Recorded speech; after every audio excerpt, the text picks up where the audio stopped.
Assalamualaikum warahmatullahi wabarakatuh. Sekarang jam 3:30 ya.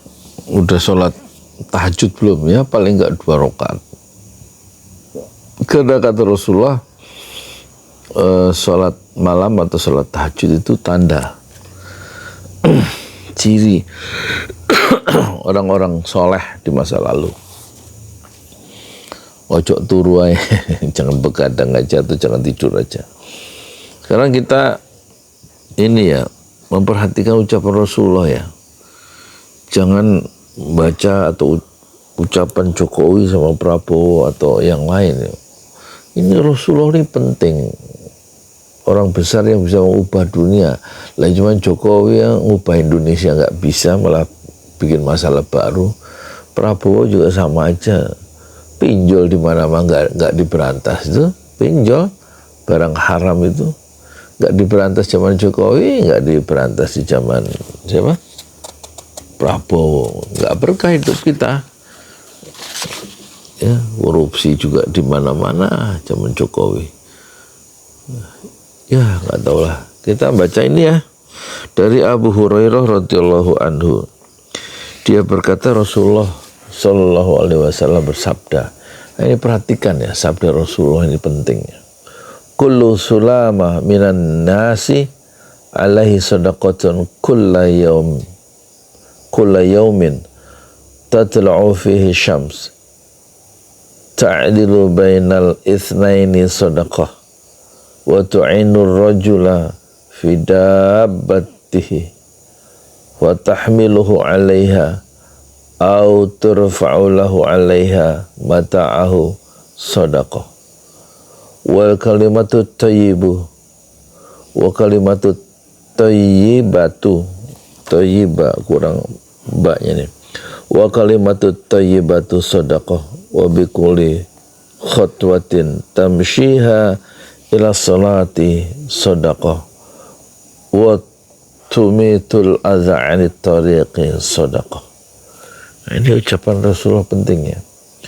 Setiap ruas tulang manusia itu kullu sulama minan nasi alaihi, ada kewajiban baginya ya.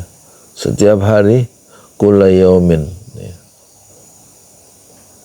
Kewajiban sedekah ya pada saat setiap hari. Setiap tulang manusia itu ada kewajiban bersedekah dari untuk tulang-tulang manusia itu setiap hari bersedekah ya. Tatlu'u fihi syamsu, saat matahari terbit ya. Ta'dilu bainal itsnaini shadaqah, berlaku adil di antara dua orang. Kata Rasulullah adalah shadaqatun, sedekah. Kemudian wa tu'inu rajulu fi dabbatihi. Ini apa? Enggak ada terjemahannya ini. Dabbah. Kayaknya si makan apa? Dabbah.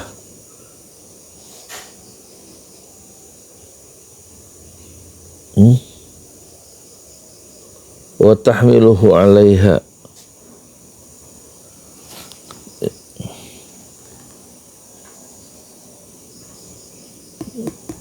Ini enggak ada terjemahannya nih. Wa tahmilu 'alaiha. Kayaknya meringankan berat beban dari apa punggung kuda kalau enggak salah. Itu sedekah juga. Au turfa'u lahu 'alaiha mata'uhu shadaqah. Ya. Oh, kelewat banyak ini terjemahannya nih. Terus wa kalimatut thayyibatu shadaqah, ucapan yang baik adalah sedekah ya. Wal kalimatut thayyibatu sedekah. Jadi di halaman 147 jilid 1 ini enggak diterjemahkan wa tu'inu rajulu fi dabbatihi wa tahmiluhu 'alaiha au turfa'u lahu 'alaiha mata'uhu shadaqatun. Ini saya nggak ngerti bahasa Arab jadi nggak bisa menerjemahkannya. Kemudian yang sedekah lagi adalah ucapan yang baik adalah sedekah.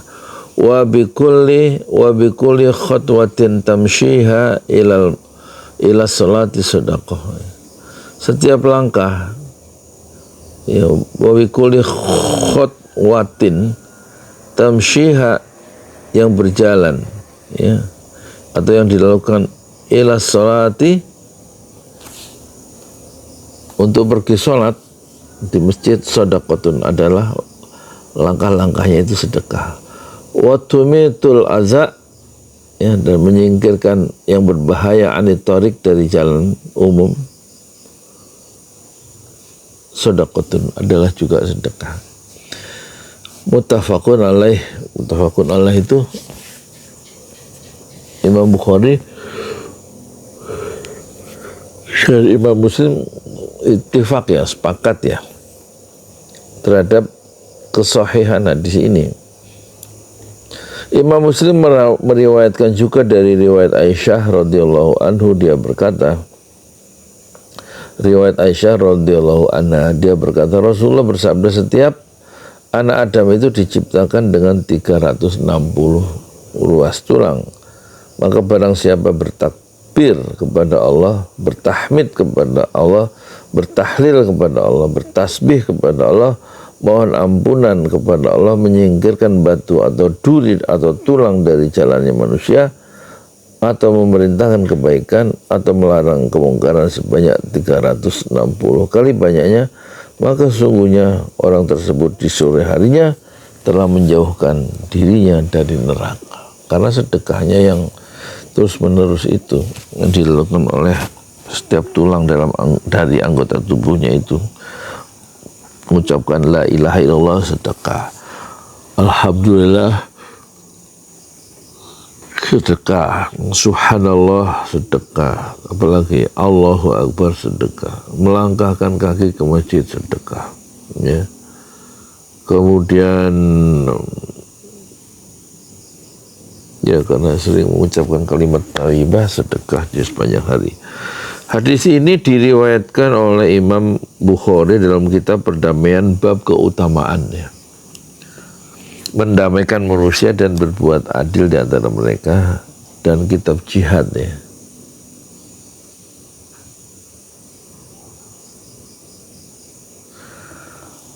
Bab keutamaan membawakan barang temannya dalam perjalanan, dan diriwayatkan oleh Imam Muslim dalam kitab zakat. Bab penjelasan bahwa kata sedekah digunakan untuk setiap jenis kebaikan. Kata sedekah digunakan untuk setiap jenis kebaikan. Ta'adilu, berbuat adil. Ini penjelasan kata dari hadis yang diriwayatkan oleh Abu Hurairah tadi ya. Ta'adilu, berbuat adil maksudnya apa? Maksudnya memisahkan kedua orang yang berseteru kemudian menetapkan hukum bagi keduanya dengan adil, yaitu ta'adilu bainal itsnaini sedekah, itu sedekah. Kemudian mata'uhu, sesuatu yang memberikan manfaat baik makanan, baik pakaian ataupun yang lainnya ya. Al kalimatut thayyibatu, perkataan yang baik, maksudnya yang menarik bagi pendengarnya dan dapat menyatukan hati. Kemudian yauma idzin, pada hari ia melaksanakan hal-hal tersebut ya. Kemudian zaha menjauhkan. Zaha di sini enggak ada menjauhkan ya. Ya enggak ada menjauhkan. Faman zuziha 'anil nar, siapa yang dijauhkan dari api neraka, wa udkhilal jannah, dan dimasukkan ke dalam surga jannah, faqad faz, maka dialah orang yang sukses. Mutiara hadis ada 51 ya.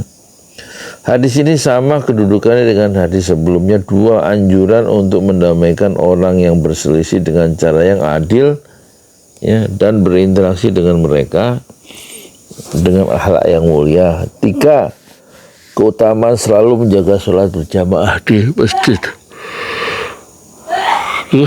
Jadi wa bikulli khatwatin, dan setiap langkah tamsyiha ila salati sedekah yang dilakukan menuju sholat ya di masjid,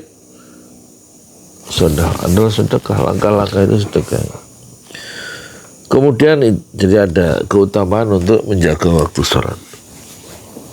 Kemudian kelima, amalan-amalan ini memiliki balasan dan pahala yang sama dengan pahala sedekah bagi mereka yang tidak mampu untuk mengeluarkan sedekah dalam bentuk harta. Pahala ini pun berlaku bagi orang yang mampu bersedekah dan melakukan amalan ini. Yang kelima, mendekatkan diri kepada Allah dengan berbagai macam ketaatan dan ibadah-ibadah lainnya, disertai dengan syukur atas nikmat yang diberikan kepadanya.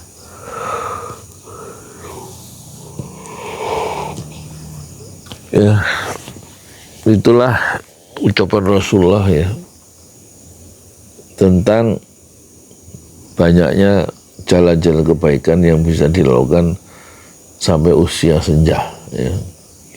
Sampai usia senja, yaitu mendamaikan orang, melangkahkan kaki ke masjid untuk sholat, itu adalah sedekah.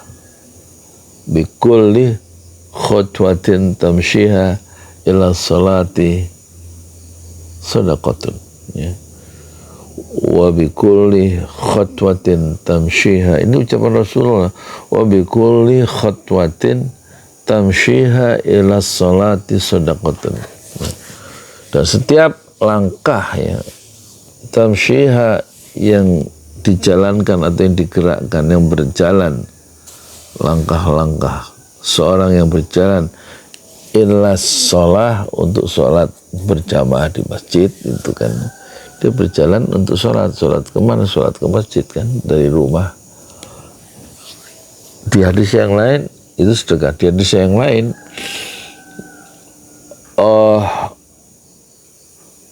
gugur dosa dan diampuni dosanya, dan juga diangkat derajatnya orang itu kalau orang itu melakukan 3 hal, kata Rasulullah. Isbaghul wudu, menyempurnakan wudhu di rumah ya. Kemudian setelah itu apa ya bahasanya itu,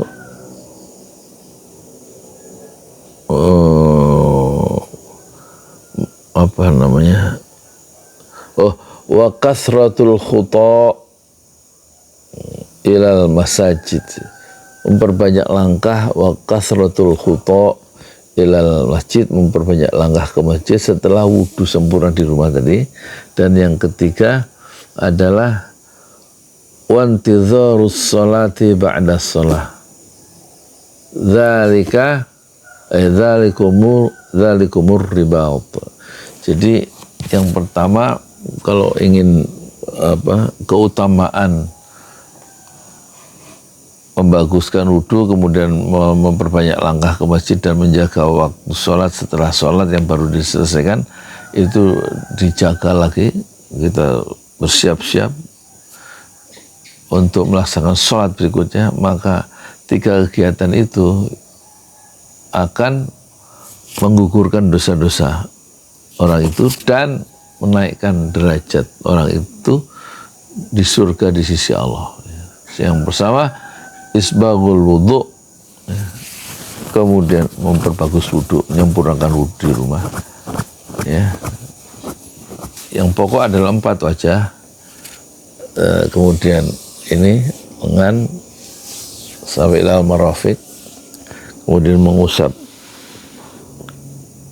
rambut ya, bukan mengusap rambut, mengusap kepala. Dan yang keempat, membasuh kaki sampai ilal ka'bain, sampai 2 mata kaki. Itu kalau wudunya sempurna, kemudian dia kasratul khuta ilal masajid. Dan yang ketiga adalah wantidharus sholati ba'da sholah, dzalikumur ribaut. Yang ketiga adalah menjaga waktu waktu sholat, menjaga sholat yang baru dikerjakan, kemudian bersiap-siap, waspada, jangan sampai lengah, jangan sampai lalai untuk melaksanakan sholat berikutnya. Nah itu kalau sikap mental seperti itu, maka orang itu dijamin oleh Allah dosa-dosanya itu gugur, dan juga dia derajatnya ditinggikan oleh Allah nanti di akhirat. Setiap langkahnya adalah menggugurkan dosa, langkah berikutnya adalah menaikkan derajat di hadis yang lain. Nah, kalau di hadis yang sekarang itu dia langkah-langkah ke masjid untuk sholat adalah sodakotun, sedekah. Dia dapat pahala dari langkah-langkah dia ke masjid. Wa bi kulli khutwatin tamshiha ila sholati sodakotun. Ya, moga-moga itu bisa ya memperbarui cara berpikir kita. Jangan sampai cara berpikir kita itu keruh gara-gara ya kebijakan-kebijakan politik yang diambil oleh Prabowo, diambil oleh Jokowi, membuat rakyat itu tambah jauh dari Allah, tambah jauh dari kemakmuran, tambah jauh dari kesejahteraan, tambah jauh dari kebahagiaan. Kita kembali kepada Al-Quran, kita kembali kepada Rasulullah Sallallahu Alaihi Wasallam. Assalamualaikum warahmatullahi wabarakatuh. Di jalan Allah. Ini Masjid Enam Syuhada lagi dikunjungi sama Ketua Hilmi. Modal awalnya berapa Pak Yudi Pramuko? 750.000. 750.000 rupiah aja. Jadi ini 500 jutaan nih barang. Sekarang udah habis 310. Masya Allah, tuh udah pakai keramik, laponnya tinggal. Granit tuh kayak marmer. Tuh. Masya Allah nih, sampai juga kita ke sini. Masjid Enam Syuhada, ngapa namanya Masjid Enam Syuhada, ya, Pak Yudi? Kita mau mendokumentasikan perjuangan dakwah anak muda pengawal Habib Rizik Syihab itu. Masya Allah. Yang dibunuh sama orang jahat di kilometer 50. Kilometer 50 ya. Itu kan simbol memperjuangkan dakwah itu kita harus memberikan segalanya untuk Islam kan ya. Masya Allah. Islam. Dan nama anak muda itulah yang sudah memberikan segalanya untuk Islam. Masya Allah. Apa nanti nama pemuda itu ada juga di sini mungkin diterahkan? Mungkin namanya Enam Syuhada. Enam Syuhada itu, Enam Syuhada dipasang di sini. Enam Syuhada. Bipali, apa yang dikomentarin dari ini semua, Bipali? Masya Allah, luar biasa. Dari uang 700.000, kalau pengen ternyata bisa. Bisa. Allah kirim. Tuh, bisa. Ya, dengan masuk satu gang kecil, tapi Bapak ini luar biasa. Kecil tuh. Masya Allah ya. Satu kol aja. Masya Allah. Perjuangan Pak Yudi Pramuko, YouTuber sejagat paling tua. Tertua di semesta. Tertua di semesta. Masya Allah. Tukang donat. Tukang donat Dari Paru. Ini saya laporkan dari lapangan ini langsung dari Masjid Enam Syuhada. Masya Allah. Dan ini dia. Dalam kelihatan. Tuh lihat tuh masjidnya. Tuh imamnya di situ tuh. Malam-malam lagi kita. Masya Allah. Masih kurang nih. Atapnya katanya transfer aja. Masjid Enam Syuhada sebentar lagi selesai. Dinding lubang angin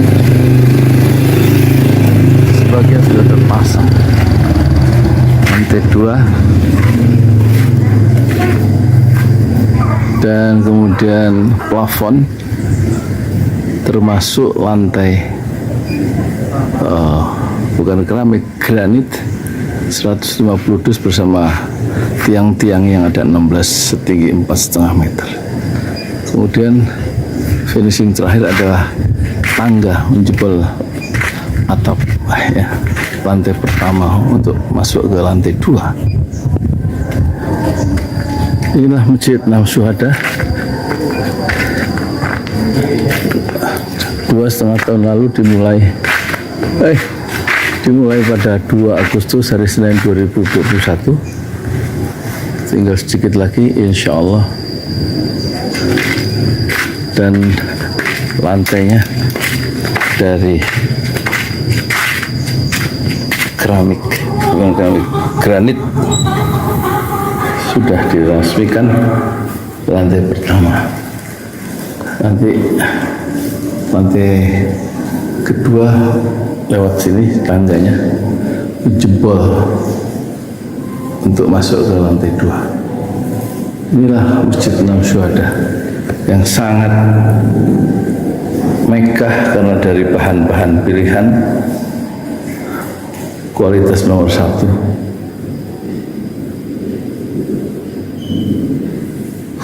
Tinggal sekitar 80 juta lagi, finishing lantai atas selesai, insya Allah.